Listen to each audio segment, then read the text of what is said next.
कभी कभी गलतियां हम खुद करते हैं पर इसकी सज़ा किसी और को भुगतनी पड़ती है। और जब यह सिचुएशन हमारे सामने आकर खड़ा हो जाता है तो हम कंफ्यूज हो जाते हैं कि हम आखिर गलती किसकी कहें, खुद को कहें या किसी और को। दोस्तों, हमारे देश का कल्चर इतना ज़्यादा खूबसूरत है कि सभी लोग इसको फॉलो करते हैं, पर बदकिस्मती से कुछ लोग ऐसे होते हैं कि हमारे देश का इतना खूबसूरत कल्चर को छोड़कर दूसरे के देशों को कल्चर को फॉलो करने लगे हैं और ऐसे में एक ऐसे रिश्ते को लाकर खड़ा कर देते हैं, सामने लाते हैं, जो कि हमारा समाज, हमारा कल्चर कभी इसकी इजाज़त नहीं देता है। इस रिश्ते को कलंकित माना जाता है। एक लड़की होती है जो कि आईएएस की तैयारी कर रही होती है। उसका एग्ज़ाम मार्च 2022 में पड़ता है और जब एग्ज़ाम का जो सेंटर होता है उसके टाउन एरिया से काफ़ी ज़्यादा दूर होता है। 5 दिन का एग्ज़ाम रहता है।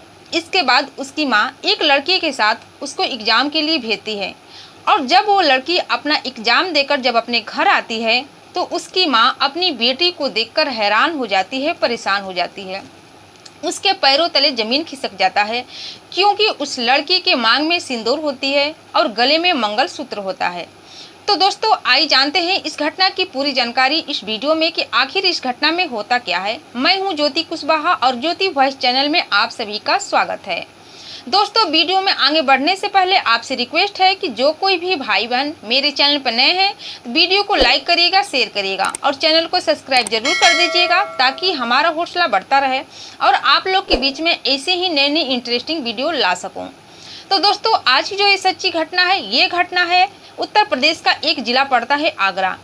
जुलाई 2019 की एक सुबह एक महिला अब मार्केट जा रही होती है। तभी वो एक रिक्शे में बैठती है और रिक्शे में बैठकर कहती है कि मुझे मार्केट से थोड़ी आगे जाना है, प्लीज़ वहाँ पर मुझे ले चलिए।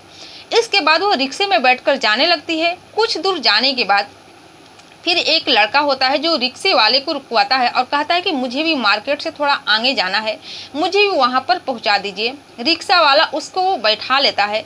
दोनों एक ही रिक्शे में बैठ जाते हैं। जब ये लड़का रिक्शा में बैठता है तो जो बगल में महिला बैठी रहती है उसको देखकर उस पर मोहित हो जाता है। वो उसको इतना ज़्यादा अच्छा लगने लगी थी कि वो उससे बातें करने के लिए बेचैन हो जाता है।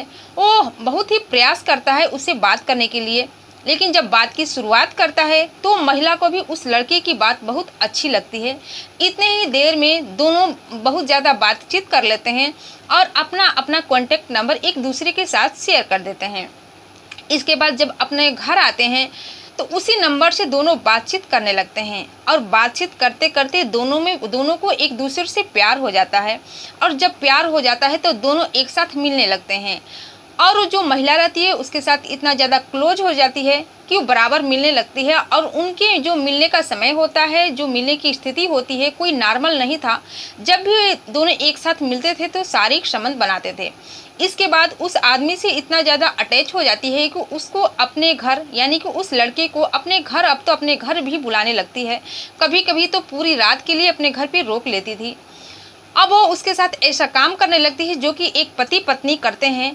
हर वक्त उसी के साथ रहती थी। एक दिन उसकी जो बेटी थी अपने माँ को ये सब काम करते हुए देख लेती है, लेकिन यह बात वो किसी से बताती नहीं है। वो इतना ज़्यादा डर जाती है, अपनी माँ से बहुत डरती थी, इसलिए ये बात किसी को बताती नहीं है। दरअसल जो महिला होती है अपने परिवार से दूर अपनी बेटे की स्टडी के लिए एक शहर में रह रही होती है और वहीं पर रहकर अपनी बेटी की पढ़ाई करवाती है। और वहीं पर जो लड़का था उसकी अपनी पत्नी से बनता नहीं था। उसे अपनी पत्नी से हमेशा लड़ाई होती थी, जिसकी वजह से वो शहर में आया था अपनी पत्नी को छोड़कर। इसके बाद दोनों एक साथ जब मिलते हैं तो दोनों को प्यार हो जाता है। अब तो वो लड़का हमेशा उसके घर आया जाया करता था। दोनों एक साथ ऐसे रहते थे मानो कोई पति पत्नी हो। इसके बाद 3 साल का वक्त बीत जाता है। एक दिन वो लड़की का एग्ज़ाम होता है। उसका एग्ज़ाम 2 मार्च 2022 में पड़ता है और एग्ज़ाम पूरे 5 दिन का होता है और जो उसका एग्ज़ाम का सेंटर था उसके होम टाउन से बहुत ही दूर था, अलग एरिया में पड़ा था। फिर उसकी माँ को चिंता होने लगती है कि उसकी बेटी का एग्ज़ाम कौन दिलवाएगा, क्योंकि एग्ज़ाम पूरे 5 दिन का था, 1 दिन का नहीं था। इसके बाद वो लड़की कहती है कि माँ आप परेशान क्यों हो रही हो, क्यों ना आप उसी अंकल को मेरे साथ भेज दीजिए जो कि हमेशा मेरे घर आया करते हैं, आपके साथ मिलने आया करते हैं। अब महिला को ये बात बहुत ही अच्छी लगती है, क्योंकि पिछले 3 साल से उस लड़के को जानती थी, इसलिए इसके साथ भेजने में कोई उसको हिचक नहीं होती है।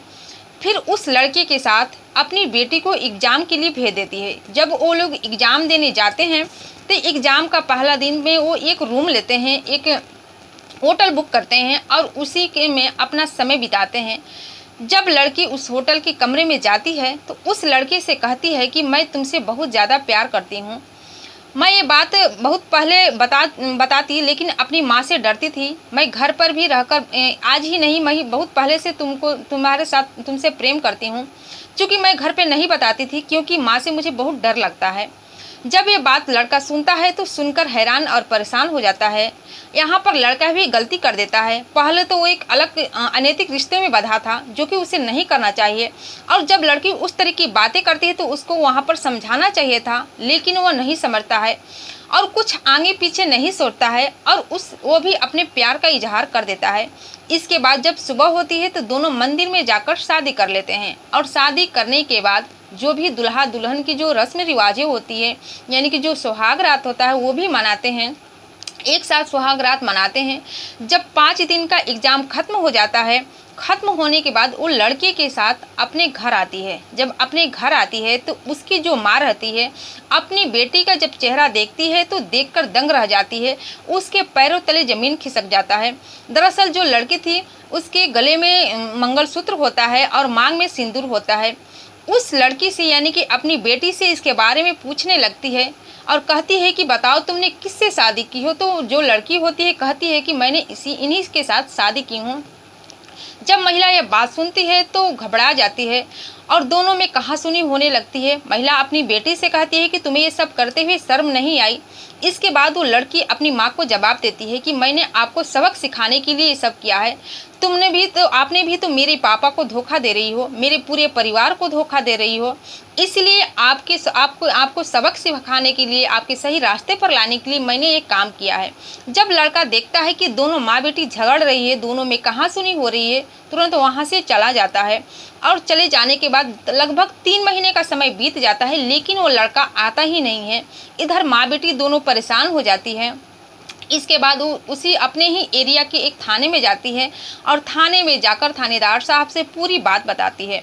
जब पुलिस वाले जब ये बात सुनते हैं तो भी परेशान हो जाते हैं, कि हैरान हो जाते हैं कि आखिर ये माँ बेटी एक ऐसे रिश्ते में बंधी है जो कि हमारा समाज कभी स्वीकार नहीं करेगा, इसकी इजाज़त नहीं देगा। जब दोनों की बातें सुनते हैं तो उनका जो मुकदमा दर्ज कराती है, उनका रिपोर्ट लिखते हैं, और रिपोर्ट लिखने के बाद उस लड़की की छानबीन में लग जाते हैं। कुछ दिनों के बाद वो लड़का पकड़ा जाता है और जब उससे पूछताछ किया जाता है कि क्या यह बात सही है, तो पूरी बात बता देता है। उस लड़के को हिरासत में लेकर उसको जेल डाल दिया जाता है। तो दोस्तों, आप लोग इस घटना से आपकी क्या राय है? क्या वो महिला सही थी? पहले तो महिला ही नहीं गलत की थी। जब वो ऐसी स्थिति नहीं लाती, ऐसी संबंध नहीं बनाती, तो शायद उसकी बेटी भी ऐसा काम नहीं कर सकती थी। और दूसरी गलती उसकी बेटी की भी थी। अगर वो अपनी माँ को सबक सिखाना चाहती थी तो अपनी माँ से बातें करती, उनको समझाती, अपने पापा को भी बता सकती थी, अपने परिवार के लोगों से बता सकती थी। लेकिन माँ को सबक सिखाने का एक कौन सा तरीका था जिससे कि उसकी भी ज़िंदगी तबाह हो गई, उसकी भी इज्जत आबरू चली गई। तो दोस्तों, ये रही पूरी घटना आप लोग के सामने। इस घटना से आपकी क्या राय है? कमेंट सेक्शन में कमेंट करके ज़रूर बताइएगा।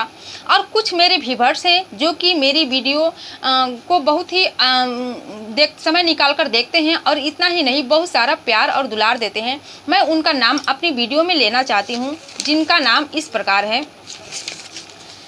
AK अवस्थी पुणे सिटी महाराष्ट्र से, नेपाल महतो बोकारो झारखंड से, JP यादव गुजरात से, वीरेंद्र प्रताप सिंह प्रयागराज से, आकाश एडवोकेट झांसी से, गौतम कलिम्पांग वेस्ट बंगाल से, मनोज कुमार मोहम्मद जाहिद, राजकुमार निषाद जौनपुर से, अली अहमद सूरवीर सिंह संतोष मध्य प्रदेश से, जय यादव दिनेश यादव रोहतास बिहार से।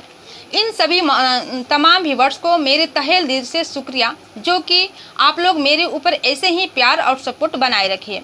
और जो कोई भी भाई बहन अपना नाम मेरी वीडियो में चाहते हैं कि वो उनका भी नाम आए, तो कमेंट में अपना नाम और अपने जगह का नाम जरूर शेयर करिए, ताकि मैं अपने आने वाली अगली वीडियो में आप लोग का भी नाम ले सकूं और मुझे नाम लेने में बेहद खुशी हो। तो दोस्तों, फिर मिलती हूँ अगले दिन नई कहानी के साथ, नई घटना के साथ। तब तक अपना ख्याल रखिए। तब तक के लिए जय हिंद, जय भारत।